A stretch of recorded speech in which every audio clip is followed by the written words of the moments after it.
Selamat pagi Pak Guru. Terima kasih atas waktu yang diberikan kepada saya.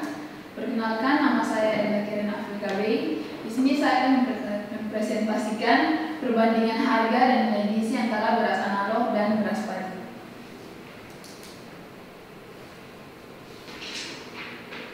Perbandingan yang pertama yaitu berdasarkan komposisi beras analog dan beras biasa. Di sini bisa dilihat kadar airnya untuk beras analog 6,48%, sedangkan beras biasa adalah 12,58. Nah, setiap perbandingan ini mempunyai beberapa selisih, yaitu untuk kadar airnya sendiri selisihnya yaitu 6,1, untuk kadar protein 1,15, untuk kadar lemak sendiri 1,21, kadar abu 3,21, dan untuk energi per 100 gram atau per kalori yaitu selisihnya sekitar 18%.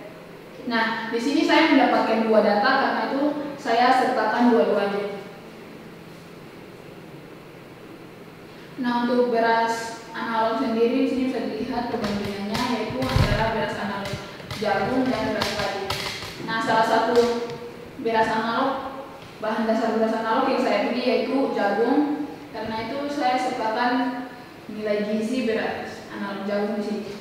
Nah, di sini bisa dilihat yang di atas juga sama, merupakan dari beras analog jagung, karena itu bisa dilihat bahwa ternyata ada beberapa beras analog jagung yang mempunyai nilai gizi yang berbeda.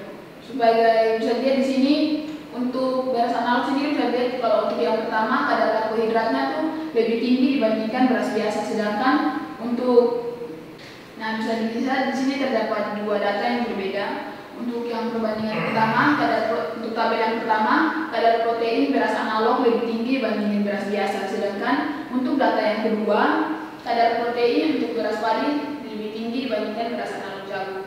Nah, berdasarkan data ini dapat dilihat bahwa terdapat perbedaan di antara beberapa beras analog jagung, sehingga membutuhkan konsistenan dari para memproduksi beras analog jagung sehingga proteinnya tuh lebih diperhatikan di tetapannya.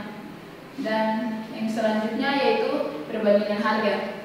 Di sini ada perbandingan harga beras analog jagung yang dimana 2 kilogramnya sendiri yaitu 69.900. Nah, di sini bisa dilihat bahwa jika 2 kilogram adalah 69.900, berarti untuk 1 kilogramnya sendiri adalah 34.950, atau karena sudah 250 bisa dibulatkan secara langsung, bisa dibilang bahwa harganya adalah 35.000. Sedangkan untuk beras padi sendiri harga per 5 kilogramnya yaitu 75.000. Nah, untuk 1 kilogramnya sendiri itu bisa dilihat bahwa 75.000 hingga dibagi dengan 5 kilogram yang hasilnya adalah 15.000. Nah, di sini terdapat beberapa pertentangan, yaitu di mana harga beras analog ini cenderung tinggi dibandingkan beras padi, sehingga akan membuat kemungkinan besar para pembeli akan berminat untuk mendapat memilih untuk membeli beras padi dibandingkan beras analog, karena kecenderungan harga yang lebih tinggi. Nah, untuk kesimpulannya sendiri yaitu terdapat beberapa nilai gizi beras analog yang sangat baik sehingga sangat baik untuk dikonsumsi. Salah satunya yaitu berdasarkan nilai gizinya terdapat kerendahan karbohidrat sehingga dapat membantu beberapa masalah kesehatan, contohnya itu para penderita obesitas.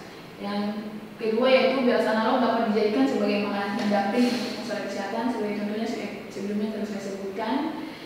Dan yang ketiga yaitu karena kualitas yang baik, harga beras analog pun ikut menjadi tinggi.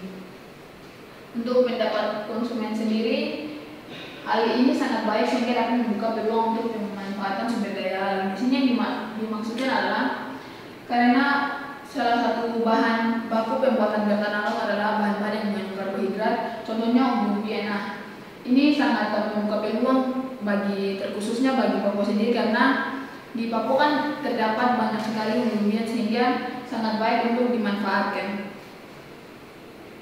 Dan yang kedua yaitu harga beras analog cenderung tinggi. Dan yang ketiga itu sebaiknya harga beras analog itu diturunkan agar mudah dijangkau oleh semua orang. Nah, menurut saya harganya harga beras analog sebenarnya diturunkan agar mudah dijangkau oleh semua orang, karena kita pastinya tuh ingin semua orang agar mendapatkan sesuatu yang sehat. Karena itu sebenarnya harganya diturunkan agar mudah dijangkau, karena sesuai dengan sistem ekonomi yang sebenarnya kita tuh dengan modal yang kecil itu bisa mendapatkan untung yang sangat besar. Walaupun harganya murah, tapi kalau banyak yang membelinya pasti akan sangat terlalu banyak untung yang kita dapatkan juga sebagai penjual.